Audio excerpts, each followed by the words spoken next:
عزیزان گرامی قدر، میں نے آپ کے سامنے جو اللہ کا کلام، اس کے چند مبارک کلمات مبارکہ، کلمات طیبہ پڑھے ہیں۔ اللہ رب العزت نے فرمایا ان الصلاۃ تنہی عن الفحشاء والمنکر، کہ بے شک جو نماز ہے یہ بے حیائی اور برے کاموں سے روکتی ہے۔ بے حیائی کی باتیں ہوں، بے حیائی کے کام ہوں، بری باتیں، برے کام، بے شک نماز اس چیز سے روک دیتی ہے۔ یہ اللہ کا قرآن کے اندر واضح طور پر فرمان موجود ہے۔ اسی سلسلہ کے اندر حضور نبی رحمت صلی اللہ تعالی علیہ وسلم کے مبارک زمانہ میں، ظاہری حیات طیبہ میں، ورنہ یہ زمانہ بھی حضور کا ہے، تو ظاہری حیات طیبہ کے اندر جب یہ قرآن پاک کی آیت نازل ہوتی ہے، صحابہ نے عرض کیا کہ حضور جو فلاں شخص ہے نا، وہ نمازیں بھی پڑھتا ہے لیکن وہ ساتھ چوری بھی کر لیتا ہے، نماز پڑھتا ہے لیکن شراب بھی پی لیتا ہے، یعنی اس کے ساتھ نماز پڑھتا ہے لیکن ساتھ جرم بھی کرتا ہے، نماز پڑھ رہا ہے لیکن ساتھ گناہ بھی کر رہا ہے۔ تو نبی کریم علیہ السلام نے فرمایا اگر وہ نماز پڑھتا رہے گا انشاءاللہ ایک دن نماز اس کو ان سارے کاموں سے روک دے گی۔ تو میرے بھائیوں، اور یہ واقعی ایک بندہ جب نماز پڑھتا ہے نا تو نماز اس کے دل کو سکون دیتی ہے، کیونکہ گناہ سے تو دل پریشان ہوتا ہے، نماز سے دل کو سکون ملتا ہے۔ تو پھر جب دل کو پریشانی آتی ہے نا، پھر بندہ کہتا کہ میرا دل پریشان کیوں ہے؟ اقم الصلاۃ لذکری، اللہ قرآن میں فرماتا ہے کہ میری یاد کے لیے نماز قائم کرو۔ پھر بندہ چاہتا ہے کہ میں اللہ کو یاد کروں، میرے دل کو سکون مل جائے، میری پریشانی ختم ہو جائے، اس کے لیے وہ نماز پڑھتا ہے۔ جب وہ نماز پڑھتا اس کے دل کو اللہ سکون عطا فرما دیتا ہے۔ تو یوں جو نماز ہے یہ بندے کے دل کو سکون دیتی ہے، اور پھر بندہ آہستہ آہستہ جب اس کو سکون ہی چاہیے ہوتا ہے، پریشانی تو کوئی بھی نہیں چاہتا، تو یوں پھر جو نماز ہے یہ بندے کو بے حیائی کے کاموں سے روک دیتی ہے۔ علماء نے سمجھانے کے لیے ایک اور مثال دی ہے کہ ایک بندہ اگر داڑھی رکھ لیتا ہے نا تو داڑھی بندے کو گناہوں سے روک دیتی ہے، داڑھی شریف بندے کو گناہ سے روک دیتی ہے۔ کیونکہ ایک بندے نے داڑھی رکھی ہے نا، تو داڑھی رکھی اس نے اس لیے ہے کہ یہ میرے پیارے نبی صلی اللہ علیہ وسلم کی سنت ہے۔ کم و بیش 1,24,000 نبیوں کی اور کم و بیش 1,24,000 یا 1,40,000 صحابہ کی بھی سنت ہے۔ کوئی ایک صحابی بھی ایسا نہیں جو داڑھی منڈاتا تھا، کوئی ایک نبی ایسے نہیں تھے جو داڑھی منڈاتے تھے، اور آج تک ایک بھی ایسا ولی نہیں ہوا جو داڑھی منڈاتا ہو۔ ہم دعوے سے کہہ رہے ہیں نا، ایک بھی ایسا ولی نہیں ہوا جو داڑھی منڈاتا ہو۔ ہاں، اللہ کا نیک بندہ ہونا یا کچھ عادتیں اللہ کو پیاری ہونا وہ اور بات ہے، اللہ کسی کی دعا کو قبول کر لے۔ کوئی پیر بنا ہو، داڑھی منڈاتا ہو، بنگ پیتا ہو، اس کی دعا قبول ہوتی ہو، اب ہم یہ کہہ لیں کہ یہ ولی ہے، نہیں، ولایت کے اور مقام ہیں۔ حضرت امام غزالی علیہ رحمہ نے مکاشفۃ القلوب کے اندر لکھا ہے کہ اگر تم کسی بندے کو دیکھو کہ وہ ہوا میں اڑ رہا ہو، یا وہ بندہ پانی پہ چل رہا ہو، یا آگ کے انگارے کھا رہا ہو، لیکن یہ سارے عجیب کام کر رہا ہے، لیکن وہ نبی کریم علیہ السلام کی کسی سنت کو بھی چھوڑے ہوئے ہے، تو امام غزالی فرماتے ہیں کہ وہ کبھی بھی اللہ کا ولی نہیں ہو سکتا۔ اتنے عجیب عجیب کام کرتا کہ پانی پہ چلتا ہے، ہوا کے اندر اڑتا ہے، آگ کے انگارے لوگوں کے سامنے کھا رہا ہے، لیکن نبی کی سنت کو اس نے چھوڑا ہوا ہے، تو میرے بھائیوں کبھی بھی وہ اللہ کا ولی، معذرت کے ساتھ عرض کر رہا ہوں، مسئلہ ہے نا، شریعت کا مسئلہ ہے۔ اب ایک بندے نے داڑھی چھوٹی چھوٹی رکھی ہوئی ہو، اس نے نبی کی سنت چھوڑی ہے، اب وہ لوگوں کی دعائیں حاجتیں بھی پوری کر رہا ہو، آنکھوں سے زنجیریں نکال رہا ہو، منہ سے زنجیریں نکالا، جو بھی کر رہا ہو، اگر وہ نبی کی سنت کو چھوڑے ہوئے ہے نا، نبی کی سنت کندھوں سے نیچے بال مرد لے کے جائے تو حرام ہے. یہ مسئلہ ذہن میں رکھیں. عورت کے لیے نا بال یہ نیچے اینڈ تک بڑھانا کوئی ضروری نہیں ہوتا. عورت کے بال اگر یہ کندھوں سے نیچے چلے گئے ہیں نا، کندھوں سے نیچے 4 انگل چلے گئے ہیں، 3 انگل چلے گئے ہیں، 5 انگل چلے گئے ہیں، نیچے سے عورت اگر بالوں کو کٹوا دیتی ہے تو گناہگار نہیں ہے. مسئلہ سمجھ آئے میرے بھائی؟ کہ کندھوں سے ٹچ رکھنا بالوں کو اور اس سے اوپر اوپر رہیں، یہ مرد کے لیے ہے. کیونکہ نبی کریم علیہ الصلوۃ والسلام کے مبارک بال زلفیں تھی، اور صحابہ نے 3 حال دیکھے ہیں نبی کریم علیہ الصلوۃ والسلام کی مبارک زلفوں کے. ایک صحابی عرض کرتے ہیں کہ میں نے بال دیکھے نبی کریم علیہ السلام کے کہ کان کے درمیان تک تھے، یہاں تک زلفیں تھی لیکن یہاں درمیان کان سے کٹی ہوئی تھی. ایک صحابی کہتے کہ نہیں، میں نے تو دیکھا تھا تو نبی کریم علیہ السلام یہ کانوں کی جو لو ہے نا، یہ کانوں کی لو اس کے برابر زلفیں تھی. ایک صحابی عرض کرتے میں نے تو دیکھا تھا کہ نبی کریم علیہ السلام کی مبارک زلفیں کانوں کی لو سے بڑھ کے نا مبارک شانوں کو چوم رہی تھی. اب یہ 3 حدیثیں ہیں تو پھر سچی کون سی ہے؟ علماء نے فرمایا کہ پھر پہلے جب بندہ بال کٹواتا ہے تو پہلے چھوٹے ہوتے ہیں، پھر بڑھتے ہیں، پھر زلف مبارک بڑھی تو یہاں تک چلی گئی، پھر بڑھی تو یہاں تک چلی گئی. کسی حدیث میں یہ نہیں ہے کہ نبی کریم علیہ الصلوۃ والسلام کی زلفیں کندھوں سے نیچے تھیں، کندھوں سے نیچے. اس لیے علماء فرماتے ہیں کہ کندھوں سے بال بندے کے ٹچ ہو جائیں یہ تو جائز ہے، سنت ہے. اگر زلفوں کی نیت سے رکھا ہے تو سنت ہے، لیکن کندھوں سے نیچے چلے جائیں گے تو یہ حرام ہے، عورتوں کے ساتھ مشابہت کی وجہ سے بھی. اب کندھوں سے نیچے تھوڑے سے بال عورت نے بڑھا لیے، نیچے سے وہ کاٹ دیتی ہے، گناہگار نہیں ہے. کیونکہ کندھوں سے نیچے چلے گئے تو عورت ہے، عورت کے لیے حکم یہی تھا کہ کندھوں سے نیچے لے کے آئے. اس نے تو اللہ کا حکم مان لیا، اللہ کے نبی کا حکم مان لیا اس نے. تو میرے بھائی، اگر کوئی مرد ہو کے کندھوں سے نیچے بال رکھ رہا ہے، وہ نبی کی سنت کو چھوڑے ہوئے ہے. اگر کوئی مرد ہو کر یا کوئی پیری ہو کر داڑھی منڈاتا ہے یا مٹھی سے گھٹاتا ہے، وہ نبی کی سنت کو چھوڑے ہوئے وہ حرام کام کر رہا ہے. وہ جتنے بھی شعبدے بازیاں دکھائے نہ، کبھی اللہ کا ولی نہیں ہو سکتا. یہ نبی کی شریعت کا فیصلہ ہے. اب کوئی مانے یا نہ مانے، کوئی مانے یا نہ مانے، داڑھی ایک مٹھی رکھنا سنت مصطفیٰ ہے اور واجب ہے. اور یہ جو کہتے ہیں نا کہ جو سنت ہی ہے نا، تو یہ واجب کہاں سے آ گیا؟ ہم کہتے ہیں کہ یہ حکم جو ہے نا وجوب کا ہے. ایک مٹھی داڑھی رکھنا یہ واجب ہے، واجب شرعی ہے.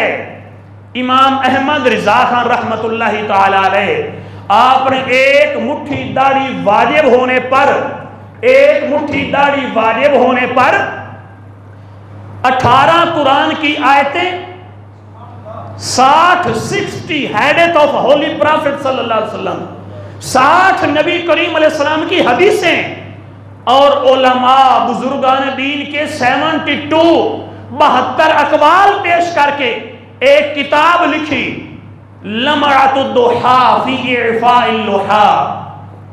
اعلی حضرت کا یہ کتاب ہے. ثابت کیا کہ شریعت مصطفیٰ کے اندر جو واجب ہے وہ ایک مٹھی داڑھی ہے.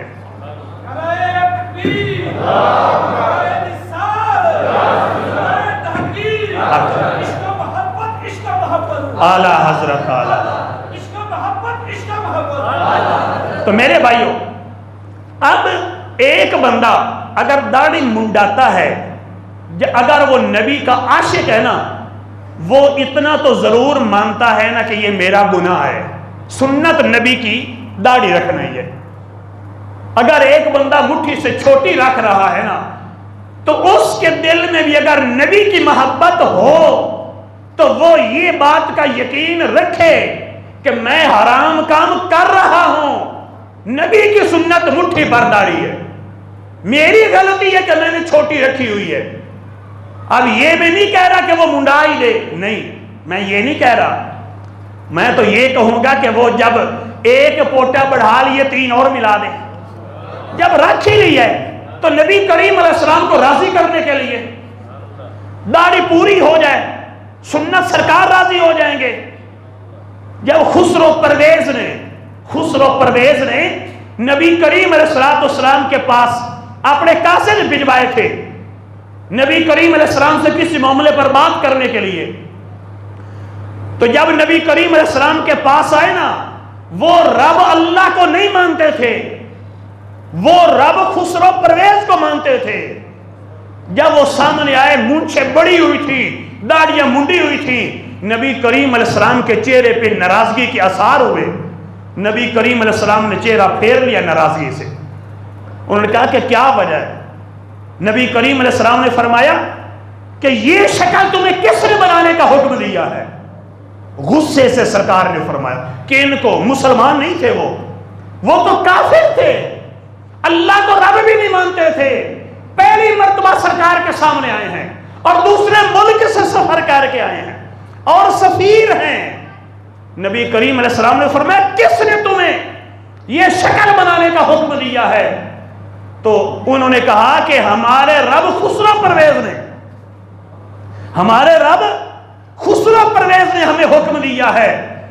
تو نبی کریم علیہ السلام نے فرمایا کہ میرے رب نے تو مجھے یہ حکم دیا ہے کہ میں مونچھیں چھوٹی چھوٹی رکھوں اور داڑھی کو میں معافی دے دوں، داڑھی کو بڑا کروں، مونچھیں چھوٹی کروں۔ تو ہم نے داڑیاں منڈائی ہیں، مونچھیں بڑھائی ہوئی ہیں۔ اب اب یہ نہیں کہ کوئی داڑھی منڈائے تو کافر ہو جاتا ہے، نہیں، داڑھی منڈانے سے کوئی کافر نہیں ہو جاتا، لیکن جرم تو ہے۔ تو اب بات یہ چلی کہ اگر کوئی ایسا پیر مل جائے، کوئی ایسا صوفی دعوے کا مل جائے جو یہ دعویٰ کرے کہ یہ دیکھو صوفی ہے باصفا۔ آج تو لوگوں نے نا حد کر دی ہے، جب بھی کسی کے پیر کا عرس ہوتا ہے نا، معذرت کے ساتھ، جو حقیقت ہے، یہاں کئی پیروں کے مرید بیٹھے ہوتے ہیں نا، مجھے بڑا ادراک اس چیز کا، جب کسی کے پیر کا عرس آتا ہے نا، انہوں نے اشتہار چھپوانے ہوتے ہیں، تو پھر وہ تلاش کرتے ہیں کہ ہم نے پیر کا لقب کون سا لگانا ہے۔ پیر طریقت، رہبر شریعت، یہاں تک تو شروع سے سنتے آئے نا، اب وہ کہتے ہیں یہ لقب تو بڑے پرانے ہو گئے، اب اس نے بڑھا کے اگر 14 15 20 لقب نہ لکھے جائیں، وہ سمجھتے ہیں کہ ہمارے پیر کے عرس کا جو اشتہار ہے، اشتہار ہی انکمپلیٹ ہے، اشتہار ہی نامکمل ہے۔ جب تک کسی کو ایرے غیرے کسی امی پیر کو بھی، جس کو علاقے میں بھی چند بندے نہ جانتے ہوں، جب تک اس کو راضی دوران نہ لکھیں، جب تک اس کو غزالی زمان نہ لکھیں، جب تک اس کو مجدد اعظم نہ لکھیں، جب تک اس کو اعلیٰ حضرت نہ لکھیں، اس وقت تک مریدوں کو سکون ہی نہیں آتا۔ میں حقیقت شاید عرض کر رہا ہوں، حالانکہ مجدد اعظم علماء نے صرف اور صرف امام احمد رضا خان کے ساتھ لکھا ہے، اور اعلیٰ حضرت صرف 2 شخصیتوں کے ساتھ، اعلیٰ حضرت امام احمد رضا خان اور اعلیٰ حضرت میاں شیر ربانی، میاں شیر مشرق پوری رحمۃ اللہ تعالی، صرف 2 بندوں کے ساتھ۔ ہم نے تو بزرگوں سے 2 بندوں کے ساتھ سنا، انہی کے ساتھ ہم تو بولتے ہیں، ان کے علاوہ ہم نہ کسی کو اعلیٰ حضرت کہتے نہ کسی کو مانتے ہیں۔ کوئی کہتا رہے، اب یہ تو نہیں بھائی کوئی کسی کو مجدد دوران لکھ دے، کسی ایک مرید کے لکھ دینے سے کوئی پیر مجدد بن جاتا ہے؟ مجدد کی کیٹیگری کیا ہے؟ مجدد کی کیٹیگری اور اس کا کرائیٹیریا کیا ہے، معیار کیا ہے؟ نبی کریم علیہ السلام کی حدیث کو پڑھ کے دیکھیے، نبی کریم علیہ السلام کی حدیثیں پڑھیں، مجدد کیا ہوتا ہے؟ مجدد وہ ہوتا ہے جو کسی صدی کے اینڈ پہ آئے، مشہور ہو جائے، پوری دنیا میں ڈنکا ہو، اور اگلی صدی کے شروع میں وہ کام کر دے جو 1400 سالوں میں کسی نے نہ کیا ہو۔ کام وہ ہوتا ہے۔ میں کسی سے کوئی اختلاف نہیں کر رہا نا، کوئی لکھنے سے لکھنے بھائی، میرے پاس میری لائبریری ہے، میرا کمرہ ہے، میں اپنے کمرے میں بیٹھ کر، اب میرے یہ کلپ چلتے ہیں نیٹ پر، علی بھائی بناتے ہیں، اپنے یوٹیوب چینل پہ بھی چلاتے ہیں، فیس بک پہ میں ایک بچہ وہ بناتا ہے چلاتا ہے، کلپ یہ بھی چلتے ہیں، میں کمرے میں بیٹھ کر پیچھے میرے پاس اپنے مطالعہ کے لیے، کبھی آپ میں سے کسی کو کہا ہے کتاب لے کے دو؟ کبھی کسی کو کہا ہے کس چیز کی ضرورت ہے؟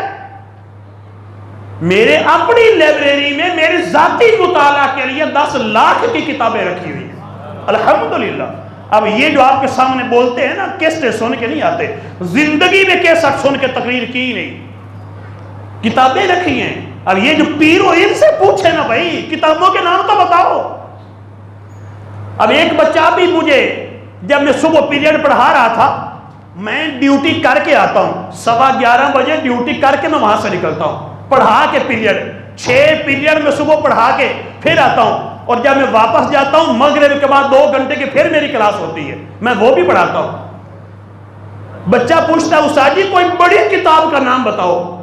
میں نے کہا کہ جی امام ابو الحسن اشعری رضی اللہ تعالیٰ عنہ نے 600 جلدوں میں قرآن کی تفسیر لکھی، 600 جلدوں میں قرآن کی تفسیر لکھی ہے۔ کہتا استاد جی کوئی اس سے بھی بڑی۔ میں نے کہا پتر ہے یہ نہیں ہے کہ خالی کوئی خیالی پلاؤ پکانا ہے، میٹھا تیز کر لو، ایسی بات نہیں ہے۔ میں نے کہا امام ابن شاہین علیہ الرحمہ نے 1000 جلد میں قرآن کی تفسیر لکھی، اور یہ کس نے کہا؟ میں کہتا ہوں میرے امام محمد رضا خان نے کہا ہے۔ امام محمد رضا خان کیا فرماتے ہیں کہ ابن شاہین نے 1000 جزوں میں قرآن کی تفسیر لکھی، ہم تو مانتے ہیں بھائی۔ 600 جلدوں میں یہ کس نے کہا؟ میں کہتا ہوں امام جلال الدین سیوطی شافعی نے الاتقان کے اندر لکھا کہ میں نے وہ 600 جلدیں مصر کی لائبریری میں پڑھی دیکھی، انہوں نے لکھا ہے، اور بزرگوں نے کتابوں میں لکھا ہے۔ اب یہ کتابیں پڑھنے کے لیے ہوتی ہیں، جو لکھی جاتی ہیں پڑھنے کے لیے ہوتی ہیں۔ تو میرے بھائیوں، نبی کی سنت کو جو ترک کرتا ہے وہ کبھی بھی اللہ کا ولی نہیں ہو سکتا۔ ہمارا موضوع وہی رہے گا، لیکن ضمنی جو مسائل آئیں گے وہ ہم بیان کرتے رہیں گے۔ نماز ایک بندہ نہیں پڑھتا، نماز نہیں پڑھتا اور اپنے آپ کو ولی سمجھتا ہے، تو کتنا بڑا وہ شریعت کے ساتھ دھوکہ کر رہا ہے۔ کیونکہ اسلام کی بنیاد کن چیزوں پر ہے؟ اسلام کی بنیاد 5 چیزوں پر، بنی الاسلام علی 5، اسلام کی بنیاد 5 چیزوں پر ہے۔ کلمہ توحید، اس بات کی گواہی دینا کہ اللہ کے علاوہ کوئی عبادت کے لائق نہیں، محمد صلی اللہ علیہ وسلم اللہ کے رسول ہیں، ایک تو یہ بات ہے توحید و رسالت کی گواہی۔ دوسرا نماز پڑھنا، زکوٰۃ دینا، روزہ رمضان کے رکھنا اور حج کرنا اگر فرض ہو جائے تو۔ اسلام کی بنیاد 5 چیزوں پر ہے، لیکن ان 5 میں سے مسلمان ہونے کے لیے پہلے کلمہ پڑھے گا نا، یعنی پہلے کلمہ ہے، جب کلمہ پڑھ لیا اب اسلام کے دامن میں آ گیا۔ اب اگلے 4 رکنوں میں سے جو 4 پلرز آف اسلام ہے، 4 ستون اسلام کے، ان میں سے سب سے زیادہ مقام نماز کا ہے۔ نماز اسی لیے تو اللہ کے آخری نبی صلی اللہ علیہ وسلم فرماتے ہیں، اللہ کے محبوب صلی اللہ علیہ وسلم فرماتے ہیں، من اقام الصلاۃ فقد اقام الدین، من حدمھا فقد حدم الدین۔ جس نے نماز کو قائم کیا، جس نے نماز کو قائم کیا اس نے سارے دین کو قائم کیا، اور جس نے نماز کو گرا دیا، نماز کو ضائع کر دیا، اس نے سارے دین کو گرا دیا۔ اور ایک حدیث میں جس نے نماز کو ضائع کیا اس نے گویا کہ اسلام کو گرانے پہ مدد دی ہے، اسلام کو گرا رہا ہے۔ وہ دیکھو یہ بلڈنگ ہے، یہ 4 دیواریں، اگر کوئی یہ 4 دیواریں ہٹا دے چھت آئے گی کہ نہیں آئے گی؟ تو سرکار فرماتے ہیں کہ اسلام تو یوں چھت کی طرح ہے، اسلام ایک سائبان ہے، ایک چھت ہے، ایک ٹینٹ ہے، جس کے نیچے لاکھوں کروڑوں اربوں مسلمان سکون اور مزے کی زندگی گزار رہے ہیں۔ لیکن وہ اسلام کی چھت جو قائم ہے وہ نماز، روزے، حج، زکوٰۃ میں قائم ہے۔ ایک بندہ نماز کو گرا دیتا ہے، وہ تو ایک دیوار کو گرا کر چھت کو گرانا چاہتا ہے، وہ تو چھت کو گرانا چاہتا ہے۔ تو میرے بھائی نماز کو قائم کریں۔ اب کوئی بندہ اب یہ بھی سوال کرتے ہیں کہ دیکھو جی قرآن تو نماز کو قائم کرنے کا کہتا ہے، اور مولوی صاحب تم کہتے ہو کہ پڑھو، قرآن تو قائم کرنے کا کہتا ہے۔ میں نے کہا کہ یہ جو تجھے سبق شیطان نے پڑھایا یہ سبق اپنے پاس رکھ، کیونکہ میرے نبی صلی اللہ علیہ وسلم نے قرآن کی یہی آیتیں پڑھی، اقیموا الصلاۃ، اور سرکار نے نماز پڑھ کے بتائی۔ تو قائم کرنے کا مطلب نماز پڑھنا ہی ہوتا ہے، علیحدہ کوئی نہیں۔ تو کوئی چیز ہو تو اس کو اٹھا کے سیدھا کر دو، بھئی یہ نماز پڑھی ہوئی ہے، اس کو کھڑا کر دو، تم نے اس کو قائم کر دیا، کھڑا کر دیا۔ نماز نظر آتی ہے کوئی چلتی پھرتی، تو کیا مطلب ہوتا ہے؟ نماز کے قائم کرنے کا مطلب یہی ہے کہ مسلمان پڑھے اس کو، جب پڑھے گا وہ نماز کو قائم کر رہا ہے۔ تو میرے بھائیو نماز اسلام کا ایک بنیادی رکن ہے، اور یہاں تک کہ نبی کریم صلی اللہ علیہ وسلم نے جو فرمایا کہ مسلمان اور کافر کے درمیان فرق کرنے والی چیز وہ نماز ہے، یہ تو امام اعظم ابو حنیفہ رحمت اللہ تعالی علیہ، یہ تو انہوں نے اور دلائل قائم کیے، اور انہوں نے یہ فتویٰ جاری کیا کہ کوئی نماز کو چھوڑے گا تو کبیرہ گناہ کا مرتکب ہے، کافر نہیں ہوگا۔ اور حکم کیا دیا کہ اس کو جیل میں رکھو، اس وقت تک جیل میں رکھو جب تک کہ وہ نماز پڑھنا نہ شروع کر دے۔ باہر گھومنے کا حق ہی کوئی نہیں اس کو، نماز جب تک پڑھے نا اس کو باہر چھوڑو نا۔ لیکن کافر نہیں کہا، اور بقیہ امام شافعی علیہ الرحمہ نے، بقیہ ائمہ نے، انہوں نے کیا فتویٰ جاری کیا؟ انہوں نے فرمایا جو نماز جان بوجھ کے چھوڑتا ہے کافر ہو جاتا ہے، کیونکہ نبی کی حدیث ہے۔ تو کتنا بڑا فرمان ہے سرکار کا کہ جو جان بوجھ کے نماز کو چھوڑتا ہے وہ گویا کہ کفر کر رہا ہے۔ مسلمان مومن اور کافر کے درمیان فرق کرنے والی چیز نماز کی ہے۔ میرے بھائی ہم لاکھ لیکچر سنتے رہیں، ہم بڑی بڑی باتیں کرتے رہیں، تقریریں جتنی سنتے رہیں، نماز تو ضروری ہے نا، اس کے بغیر تو کوئی گزارا نہیں۔ کیا ہمیں نماز پڑھنا آتی ہے؟ کیا ہم نماز پڑھتے ہیں؟ حالانکہ سب سے پہلے قیامت دن کیا سوال ہوگا؟ اللہ کے نبی صلی اللہ علیہ وسلم نے فرمایا اول ما یحاسب بہ العبد یوم القیامت الصلاۃ، فرمایا کہ قیامت کے دن سب سے پہلے بندے پر جس چیز کا سوال ہوگا وہ نماز ہوگی۔ مرنا ہے نا، موت کا کون انکار کر سکتا ہے؟ کل نفس ذائقۃ الموت، موجبہ کلیہ ہے، ہر ایک بندے نے موت کا ذائقہ چکھنا۔ کوئی بھی ایک جان بھی ایسے نہیں کائنات میں جو موت کے ذائقے سے بچ سکتی ہو۔ اللہ کے نبیوں کو بھی اجل آنی ہے، مگر فقط اتنا کہ آنی ہے، ایک لمحے کے لیے ان کو ہوتی ہے، اور ان کی حیات مثل سابق جسمانی ہے۔ جب وہ دنیا سے پردہ کر جاتے ہیں تو ان کی زندگی جسمانی ایسے برقرار ہو جاتی ہے، نبیوں کی زندگی علیہ السلام۔ تو میرے بھائیو سب سے پہلے ہمارا جب ایمان بھی ہم نے مرنا ہے، قبروں میں جانا ہے، اٹھنا ہے، اللہ کی بارگاہ میں جانا ہے، سب سے پہلا سوال نماز کا ہوگا۔ اللہ کے بندے سب سے پہلا سوال نماز کا ہوگا۔ اور نبی کریم علیہ السلام نے فرمایا کہ اگر کسی کی نماز درست ہوئی تو گویا کہ سارا دین ہی اس کا درست ہے، اگر کسی کی نماز درست نہیں تو گویا کہ سب کچھ بگڑ گیا ہے، حدیث پاک ہے۔ اور نبی کریم علیہ السلام پر جو اللہ نے قرآن نازل کیا، قرآن کے اندر جو اللہ کریم کا فرمان موجود ہے، فَوَيْلٌ لِّلْمُصَلِّينَ الَّذِينَ هُمْ فِي صَلَاتِهِمْ ساہون، فرمایا کہ وہ نمازی جو نمازیں بھولے بیٹھے ہیں، پڑھتے ضرور ہیں لیکن وقت گزار کے پڑھتے ہیں، زور کی نماز عصر یا مغرب میں پڑھ رہے ہیں، مغرب کی نماز قضا کر دیتے ہیں، اگلے دن پڑھ رہے ہوتے ہیں، نمازیں وقت گزار کے جو پڑھتے ہیں ان کے لیے اللہ کا قرآن فرماتا ہے ایسے نمازیوں کے لیے، میں آپ کو دکھا دیتا ہوں، ہمیں آیت آتی ہوتی ہے، ہمیں یہ صورتیں آتی ہیں لیکن جو لفظ میں آپ کو دکھانا چاہتا ہوں فَوَيْلٌ لِّلْمُصَلِّينَ، نمازیوں کے لیے ہلاکت ہو. بھائی نمازی جو نماز پڑھ رہا ہے اس کے لیے ہلاکت کون سی ہوگی؟ ادھر سے تو اللہ خود ان کو مصلین فرما رہا ہے کہ وہ نمازی ہیں. نمازی اللہ فرما رہا ہے کہ ان کے لیے ویل ہے. مطلب نمازی تو ہیں، نماز پڑھتے ہیں لیکن وقت گزار کے قضا کر کے پڑھتے ہیں. تو اللہ کیا فرماتا؟ ویلن، ان کے لیے ویل ہے. ویل جہنم کی ایک وادی کا نام ہے. ویل جہنم کی وادی کا نام ہے. اور ایک دوسرے مقام پہ اللہ کریم فرماتا ہے وہ ناخلف لوگ آئے اضاعوا الصلاۃ، جنہوں نے نمازیں ضائع کی، جنہوں نے نمازیں ضائع کر دی، نمازیں پڑھتے نہیں.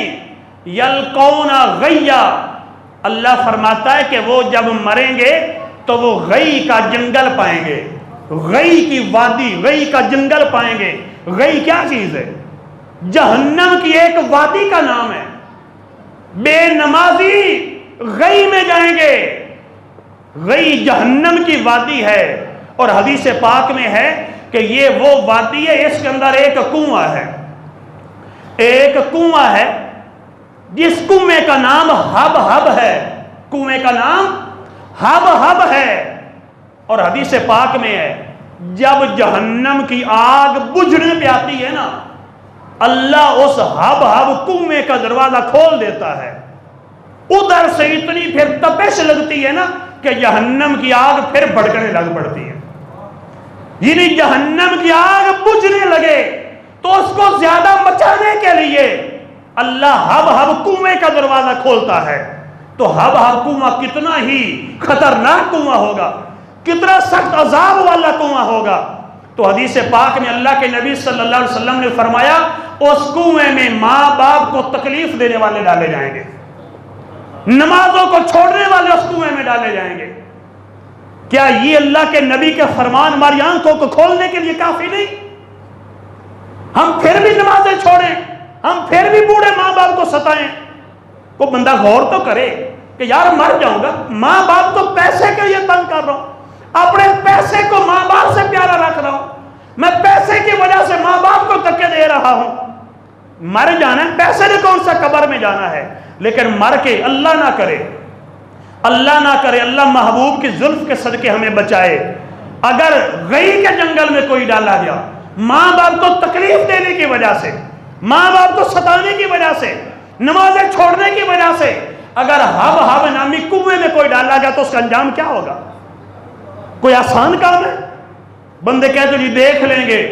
اگر کوئی یوں کہتا ہے کہ جہنم میں اگر ڈالے گے دیکھ لیں گے، وہ جہنم کے عذاب کو ہلکا سمجھ رہا ہے، اور جہنم کے عذاب کو ہلکا سمجھنے سے کافر ہو جائے گا.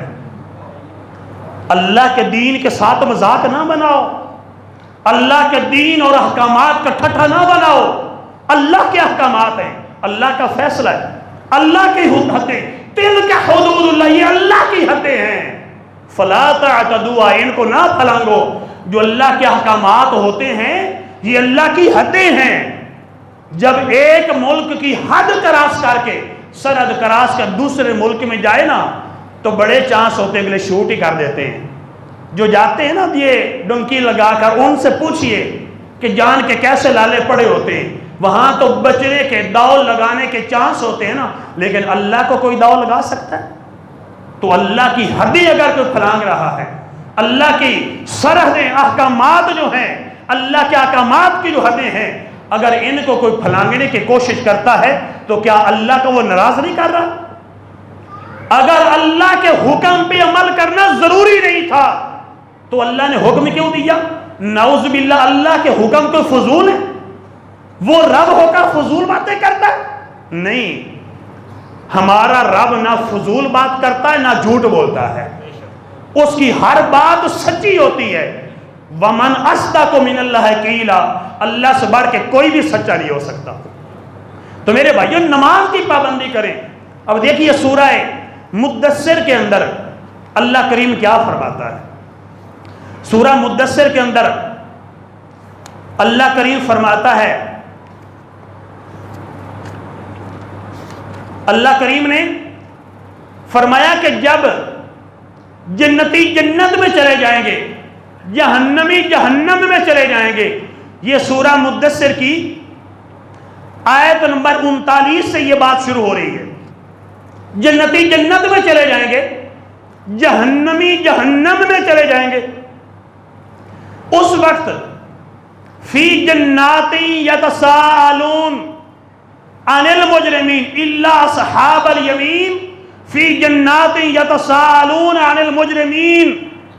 وہ لوگ جو جنت میں جائیں گے نا، اللہ قرآن میں فرماتا ہے وہ لوگ جو جنت میں جائیں گے وہ پوچھیں گے کن سے؟ ان لوگوں سے جو جہنم میں گئے، ان سے پوچھیں گے. عن المجرمین، جہنم میں جانے والوں سے پوچھیں گے ما سالککم فی سقر، اور جہنم میں جانے والوں کس چیز نے تمہیں جہنم میں پہنچایا ہے؟ یہ تو قرآن ہے نا، اس کی تو سند بھی ضعیف نہیں ہوتی نا. اللہ کا قرآن ہے، اللہ کا کلام ہے، کوئی شک کرے گا کافر ہو جائے گا. ما سالککم فی سقر، اے جہنم میں جانے والوں کس چیز نے تمہیں جہنم میں ڈالا ہے؟ قالو، وہ کیا کہیں گے؟ جہنمی کہیں گے لم نکو من المصلین، ہم دنیا میں نمازیں نہیں پڑھتے تھے. اللہ کا قرآن ہے میرے بھائی، ہم دنیا میں نماز نہیں پڑھتے تھے. نماز دنیا میں نہ پڑھنے کی وجہ سے آج قیامت کے دن اللہ نے ہمارے لیے جہنم کا حکم دیا ہے اور ہم جہنم میں پہنچ گئے. یہ کافروں سے تو بات نہیں ہو رہی نا، کافروں پر تو نماز ہوتی کوئی نہیں، مشرکوں کی تو نماز ہوتی کوئی نہیں، بیریے کی تو نماز ہے ہی کوئی نہیں ہے. حکم ان کے لیے جو کلمہ پڑھتے ہیں، جو نبی کی امت میں آنے کے دعوے دار ہیں، نبی کے امتی ہونے کے قائل ہیں. ان سے اللہ فرما رہا ہے کہ جنتی جب پوچھیں گے تو وہ آگے سے جہنمی کہیں گے ہم نماز نہیں پڑھتے تھے. لم نکو من المصلین، ہم نمازی نہیں تھے. من المصلین، ہم نمازی نہیں تھے اس لیے جہنم میں آئے. میرے بھائیو یہ بقیہ باتیں تو چلتے رہیں گے، مستحبات کے پیچھے لگے ہیں لیکن فرائض کو بلائے بیٹھے ہیں. بابا بلے شاہ کا کتنا پیارا کلام ہے، فرض پڑھتے نہیں تو نفل نیتی کھڑے ہیں. کتنی پیاری باتیں، کپڑے سیتے ہیں اور دلوں کے زخم سیتے نہیں. کتنی پیاری باتیں ہیں. بزرگ جو ہوتے ہیں نا، یہ اللہ کے جو ولی تھے وہ شریعت کے پابند تھے اور قرآن کی تعلیمات پہ عمل کر کے اللہ کے ولی بنے ہیں. اللہ کی باتیں مانی ہیں تو اللہ نے ان کو اپنا مقبول بندہ بنایا ہے. اگر اللہ کی باتیں نہ مانتے ہوتے تو اللہ اپنا قرب دیتا؟ کیسے ہو سکتا ہے؟ ایک عام دنیاوی اعتبار سے ایک بیٹا اگر باپ کی بات نہ مانے تو باپ اس کو لائک نہیں کرتا. تو وہ رب ہو کر ہم گناہ کرتے لیکن پھر بھی اللہ فرماتا ہے کہ توبہ کر لو، توبہ کر لو، میرے در پہ آ جاؤ، ساری خطائیں مٹا دوں گا. دنیا میں تو باپ بیٹے کے لیے تو آنکھ نامہ لکھ دیتا ہے نا کہ میں نے اس کو جائیداد سے آنکھ کیا، بے دخل کیا. اللہ آنکھ نامہ نہیں لکھتا کہ میں نے اپنے بندوں سے نکال دیا، میرا بندہ ہی نہیں ہے. نہیں، اگر کوئی جتنا بھی بھولا ہے نا، صبح کا بھولا شام کو گارا ہے، اسے بھولا نہیں کہتے. اگر آج بھی ہم اللہ کے در پہ آ جائیں، اللہ کے گھر میں آ کے 5 وقت نماز پڑھیں، اللہ کے سامنے اپنی جبین نیاز کو جھکا دیں اور اپنے گزشتہ اپنے ماضی کے گناہوں سے اگر توبہ کریں، ہمارا رب ہماری توبہ کو یقیناً قبول فرمائے گا. وہ تو کریم ہے، وہ تو کہتا ہے کہ میرے راستے پہ چل کے دیکھو، نوازشوں کی حد نہ کر دو تو پھر کہنا، آنسو بہا کر تو دیکھو، تمہارے گناہ اگر دھو نہ دو تو پھر کہنا. اللہ تو بڑا پیارا ہے، اللہ تو کریم ہے، وہ تو رؤوف الرحیم ہے. ان اللہ بالناس لرؤوف الرحیم. اللہ اپنے سارے کے سارے بندوں پر اللہ رحم فرمانے والا ہے. اللہ تو بڑا ہی ان پر مہربان ہے، بڑا ہی پیار کرتا ہے. اب بندہ بنے، گندہ نہ بنے. زندگی آمد برائے بندگی، زندگی بے بندگی شرمندگی. ہم جتنی بھی باتیں کریں صبح سے شام تک بیٹھ کے تذکرے ہوتے رہتے ہیں. بنیاد کی طرف تو جائیں. نماز تو بنیاد ہے نا، پلر آف اسلام، اسلام کا ستون ہے. اپنی اصل کی طرف، یعنی جہاں سے ہماری بات شروع ہونی ہے، قیامت کے دن جو پہلا سوال ہونا وہاں تو بندہ جائے۔